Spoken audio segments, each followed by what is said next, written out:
واللہ ما طلعت شمس ولا غربت الا وانت فی قلبی. جب 15 شعبان کی رات ہوتی ہے اس میں اللہ تعالیٰ آئندہ سال کے رزق کا فیصلہ فرماتے ہیں، بجٹ بنتا ہے.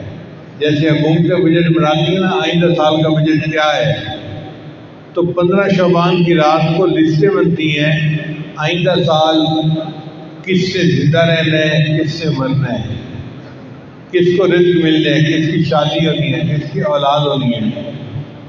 تو جن کے رشتے نہیں آتے آج کی رات دعا مانگے، اللہ ان کے لیے رشتے کا انتظام کر دیں گے.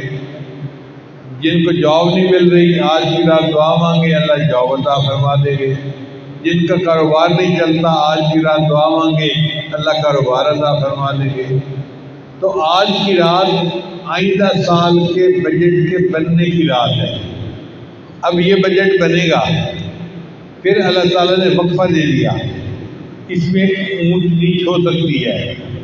بندہ روئے دھوئے اللہ سے مانگے، اللہ تبدیلی کر دیتے ہیں اس کی دعاؤں کے مطابق. اور پھر جب 27 رمضان کی رات آتی ہے تو یہ لسٹیں فائنل کر کے اللہ فرشتوں کے حوالے کر دیتے ہیں امپلیمنٹیشن کے لیے. پھر تبدیلی نہیں ہوتی، پھر فیصلے ہو چکے ہوتے ہیں.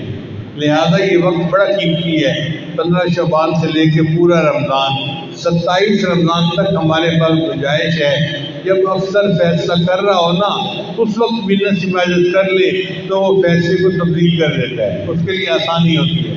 جب اللہ نے بتلا دیا کہ میں فیصلے کرتا ہوں اس وقت میں، تو ہمیں چاہیے اس وقت کو ہم رجوع اللہ کے ساتھ گزاریں، اللہ سے دعائیں مانگیں، اور پھر دیکھیں اللہ تعالیٰ کیسے اپنے فیصلوں میں ہم پر رحمت نازل فرماتے ہیں.